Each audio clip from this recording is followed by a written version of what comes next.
What's good, you guys? We're back again with another video, and today we are moving on to the shooting guards list. This list is way easier to create than a point guard list. Like I said, the point guard is obviously the deepest position in the game, so that list was just very hard to do.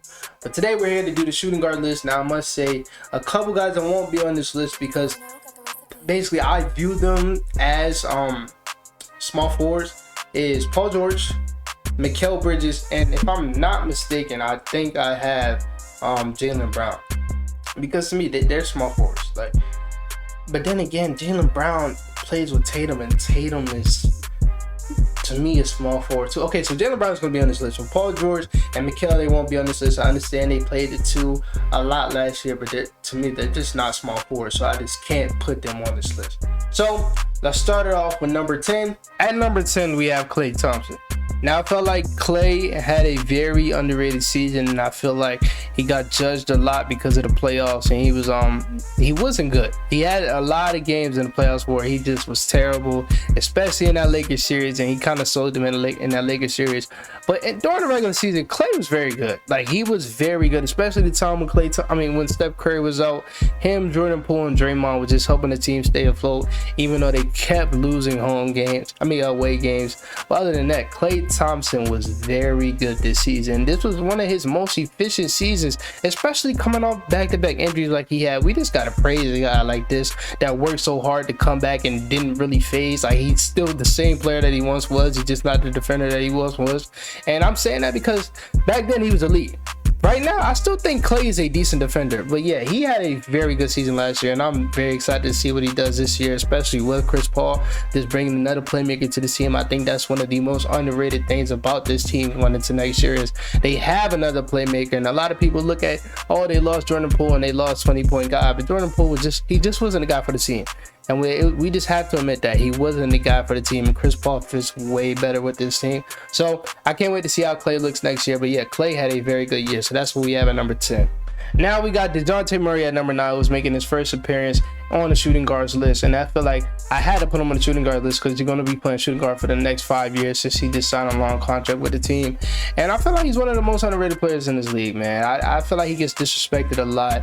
People fail to acknowledge that he played a whole new position this year, and they kind of put the Hawks shortcomings all on him sometimes when I see it on Twitter and stuff. Him and Trae Young, they just get a lot of flack for last year, when to me they had a very good year next to each other, way better than I thought it was. And I just love how he just accepted the role, especially off ball. He shot the ball better last year, and I loved how he was a leader for this team. You could see it on the court, especially on both sides. And I loved how he played with the bench unit. They played him a lot with the bench unit, and their bench unit looked way better than it should be this because they had him. He is a point guard at heart, so he was able to feed off for all the guys. And then once they got Quinn Snyder, that's when he really took a leap. And then in the playoffs, him and Trae Young looked very good, even though that one game he did get suspended. But they both look very good together, and I'm very excited for their future. They are my sleeper team going into next year, because I think people fail to realize that as soon as they got Quinn Snyder, they started going crazy. They started winning a lot of games, and I think we're going to see that again this year. I think they're going to be a top 6 seed lock. They're going to be way better than people expect. So shout out to Dante Murray. He is going to be my nice shooting guard. So DeJounte was making his first appearance on the shooting guard list, and Bradley Beal is making his last. He's officially a point guard now, so he will no longer be on this list, but he did play shooting guard for his whole career, so let's talk about him. Again, it might be consistent. One of the most underrated players in the league. One of the most underrated players in the fucking league. And his career has been crazy, man. Started off as a number 2 option next to John Wall, and then when John Wall left, he just had crazy years where he was in one option. He was averaging 30 points, but since he was on a losing team, he didn't really get credit for it. Then last year, when they kind of had some expectation to be at least a playing team, he dialed it back, started playmaking a lot more, and still doesn't get credit for it. But just to see his career arc, especially me, a DMV kid watching him growing up, like, he's grown a lot. Now I think one of the most underrated parts about this game is his playmaking. I think he's one of the best playmaking non-point guards that we have in this league. And then when it comes to scoring, he could have easily averaged 30 again. It's just no point in doing that when you just have other talent around you. Those years he had 30, he didn't really have that much talent around him. It was just him and Russell Westbrook. But last year he had last year he had Kyle Kuzma, Porzingis, and other guys, and he just dialed it back and let everybody eat. And that's what I love to see, that he just added that to his game. And then going to the Suns, I think he's going to fit perfectly with this team. they needed some bench scoring, and at times I know he's going to be playing a lot with the bench, and I know he's going to have to play make a lot more, and I do think he can balance both of those things. So I'm very excited to see what he's going to do this year. Hopefully he can get a ring, man. Hopefully, because he's the DMV guy. Well, he's not a DMV guy, but man, he's been here for so long, man. He's basically a DMV guy. Him and John Waters, they're heroes for us, man, for us DMV kids. So shout out to Bradley Beal. Now, this is the first controversial thing on this list. At number 7, I believe, we have Jaylen Brown. Now, let me get the positives out the way. Jaylen Brown he just had a very good year, career year actually, averaging 27 points. Shot the ball a little bit less than he usually does, but I think he had a really decent year. Just got that huge contract, and I think he had some games. I think he had underrated playoffs. I think that last game in the playoffs kind of overshadowed what he did in the playoffs. I think he played pretty good the whole playoffs. It was just him and Jason Tatum. They can never get it done together, so that's what kind of messed them up. But yeah, he's a really good player, but y'all know he does have some stuff that he has to work on, like his left hand, like his playmaking. I've been saying it for the longest, and this is no offense to him. Very one-dimensional, just a scorer. Defense is okay. It's not as elite as it was in 2020. So y'all have to get that out y'all mind. He's not an elite defender no more. He's okay. They have a very good defensive team, so it doesn't really hurt them that much, but he is an okay defender. But on the offensive side, for him to take the next step, he has to do what other guys at his position did to take the next step to another level, which is become even a decent playmaker. He's not even that. He's just not that good of a playmaker, and that's just because it's hard for him to set him up. It's hard for him to set them up because he just doesn't have the handle to set people up like that. And it's hard, man. But he's still a very good player. I just can't put him over guys that's above him because I do think they have stuff that he doesn't have. So shout out to Jaylen Brown, though. Still a top player in the league, the richest man in the league. Shout out to him. At number 6, we have Zach LaVine. Listen, if you're a casual fan, you will never understand how good Zach LaVine is, and I don't blame that on you. They're just not good enough. But Zach LaVine is one of the top 30 players in the world. Zach LaVine is super underrated, and I get it. Like I said, the Bulls fucking suck, so it's easy to call him an empty stats guy, and it's easy to just not watch. But Zach LaVine is one of the best scorers we have in this league, one of the most underrated players we have in this league. I think he's added some things since some Bulls had some expectation. I think he's became a better playmaker, a better defender, and I've always said, like, for some guys, they're going to become better defenders once they start winning, like Zach LaVine, like Devin Booker. But when they're losing, they're going to be labeled as bad defenders, because who wants to be good on defense when I'm losing 56 games a year? But now they're both pretty good defenders, like I said, and I think his offense is it's so smooth. It's so smooth. I tweeted earlier, I want him on a new team so bad, because it's like, I don't want to be rude to Chicago fans, but like, he's just wasting his talent over there. They don't know what they're doing with that organization, and his talents can be used somewhere else, like the Kings. I would love him on the Kings, would love him on the Heat. I would love him on a lot of teams, man. Zach LaVine is very good, and he just won't get the credit for it because they're just not a good team. But Zach LaVine is, to me, the people under him on this list, he's better than those guys, and I don't think it's a question. Zach LaVine is good. At number 5, we have the boy Ant-Man, man. This was so hard. I wanted to put him higher, but I just couldn't. But yeah, he had a really very good season. Cat went out and he just never looked back. Became an all-star. To me, should have been all-NBA. And then when he got to the playoffs, man, the shit he was doing, like, I said this a couple months ago, arguably, he outplayed Jokic in that series. The shit he was doing as a 21-year-old. And I understand. That's why he threw that chair, bro. I understand, because he wanted it so bad. You can see it in that game 4 when they were so close to getting swept and he closed the game out. But him going head-to-head with Jokic and Jamal Murray by himself, because Cat didn't really do good, and you don't expect like offense from Rudy, even though Rudy played good that series. It was just crazy to see. Average 31 points on very good efficiency, and the shit that he did this year to expand his game, like on defense, and him and Jaden McDaniels becoming one of the best defensive duos in the league was very fun to see. I think his playmaking is only getting better, and that's what I want to see from him, is that shit to get better, because that's going to unlock his game so much. It's going to make the court so open for him if he just learns how to play make. And scoring wise, you just know, and it's going to be there. But the leap he made on defense, like this year, he might be all defensive. Might be our defensive team. He's fully locked in, and I think he will be. I think the team has a lot of expectations next year, and I think he possibly could be in that MVP race, man. And there's a special talent. I say this all the time, man. He's going to be an all-time great. You can't tell me otherwise. Going to be an all-time great.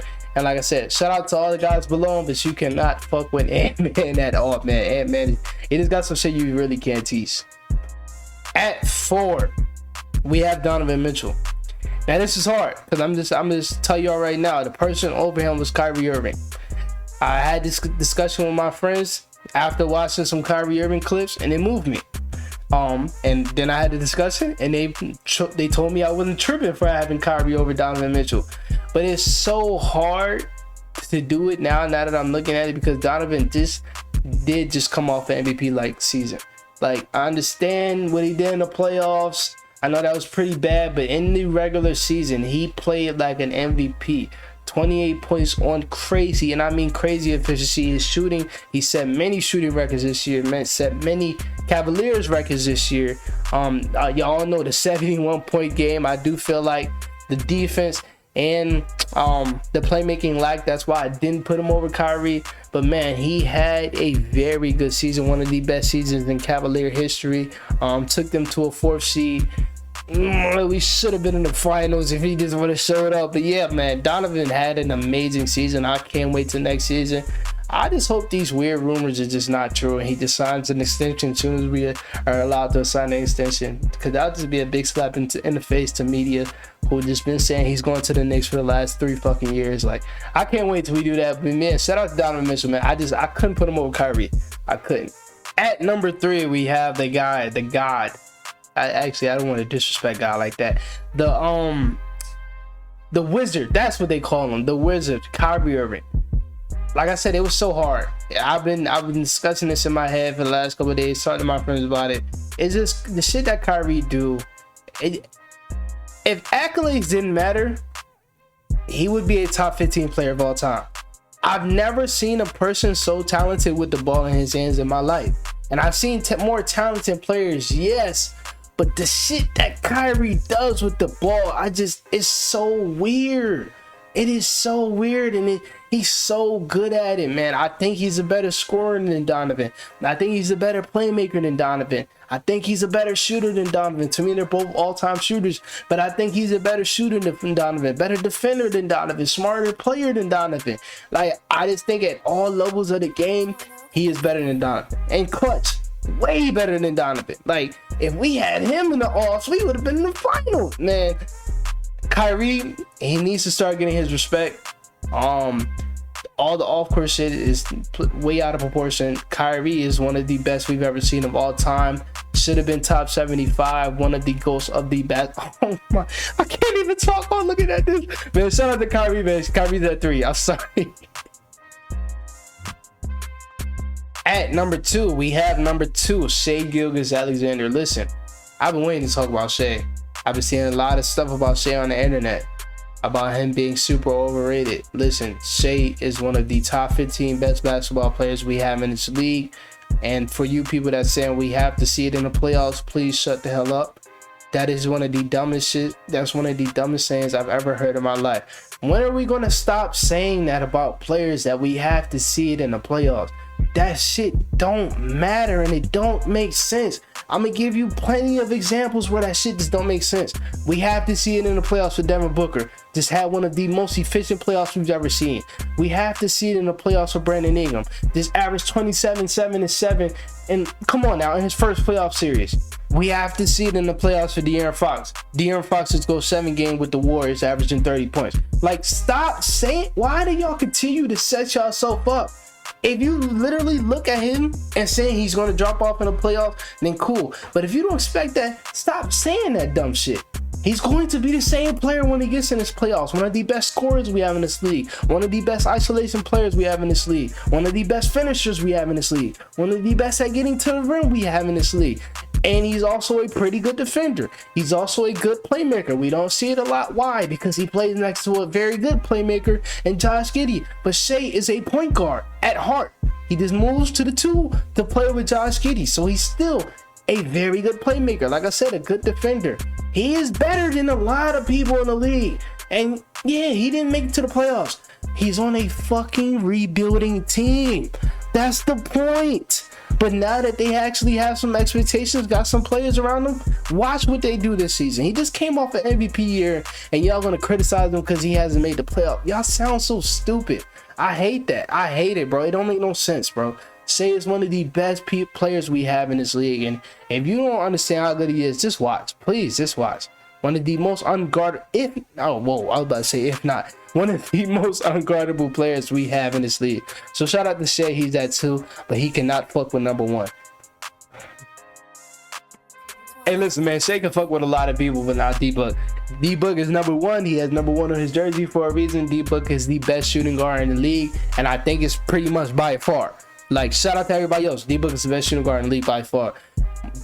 Damn near a perfect offensive player.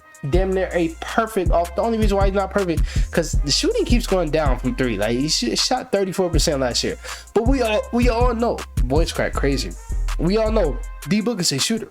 So that is a little weird, but still one of the best scorers damn near I've ever seen of all time. And we will start having those conversations about D-Book once he gets the accolades, because that's how weird basketball talk is, that it only matters when you have accolades. But to me, D-Book is one of the best scorers of all time in the post, from the three, at the rim.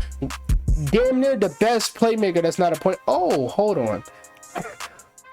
He's the best playmaker shooting guard. I just realized I was about to say he's damn near the best playmaker that's not a point guard. And then I thought about Jokic and I thought about Giannis. But he's up there with those, well, not with Jokic, but he's up there with Giannis as being one of the best playmakers that's not a point guard on defense. Like I told you when I talked about Zach LaVine, now that they're winning, he's actually playing good defense, played very good defense in the playoffs. Yeah, you just gotta watch. I understand D-Book is easy to hate on. Well, I don't know why he's easy to hate on, but a lot of people do it on Twitter. I understand all that shit, but it's not 10 basketball players better than Devin Booker. And that's just honesty. I'm sorry. It's not 10. LeBron is definitely not one of those guys. Anthony Davis is not one of those guys. Jimmy Butler is not one of those guys. And I've been telling y'all for a year and a half that Jason Tatum is not one of those guys. Devin Booker is better than all them guys, bro. So shout out to Devin Booker, man. He deserves to be on it. He deserves to be at the top of the list, man. Y'all just have to give him respect and to stop all that weird hating shit. That's it for my list, man. Sorry if I'm stuttering. I am still a little under the weather. Like I've been coughing a lot lately, but still, yeah. Devin Booker's number one, Shea's number two, Kyrie number three, Donovan Mitchell number four, Anthony Edwards number five, Zach LaVine number six, Jaylen Brown number seven, Bradley Beal number eight, Dante Murray number nine, and Klay Thompson number 10. There was some names I left off here, like Devin Vassell, Desmond Bane.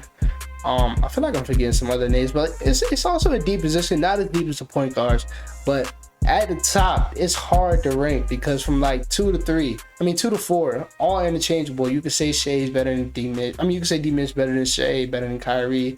You could say Kyrie is better than both. I get it, but D-Book is number one. It's not close. So shout out to y'all, man. The small forwards video will be out sometime next week. I'm dropping this video right now on Friday, Saturday. So yeah, small forwards video should be out Monday or Tuesday. So I'll talk to y'all later. Peace out.